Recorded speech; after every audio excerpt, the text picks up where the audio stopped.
Bonjour. Des murs et des frontières, j'en ai franchi beaucoup au cours de ma carrière à Amnesty. J'ai été à la rencontre de gens qui étaient soit des défenseurs des droits humains, soit des victimes elles-mêmes dans les prisons, dans des camps de réfugiés ou dans les maisons normales ou sans maison du tout.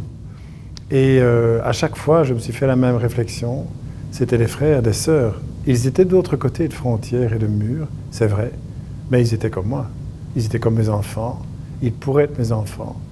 Et peut-être que la seule réflexion qu'on a à se faire lorsqu'on parle de murs et de frontières, lorsqu'on pense à ces milliers de personnes qui se noient chaque année en essayant, par exemple, de traverser la Méditerranée pour un avenir qu'ils espèrent un peu meilleur chez nous, bien à chaque fois qu'on pense à eux, on doit se dire « et si c'était mon fils ? Et si c'était ma fille ?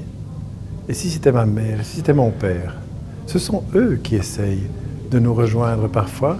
Ce sont eux à qui on doit penser de l'autre côté de ces murs et de ces frontières, alors que nous sommes dans un monde globalisé où la circulation se véhicule à la vitesse de la lumière.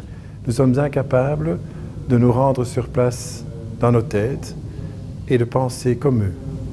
C'est peut-être ça qu'on a commencé à faire. Merci.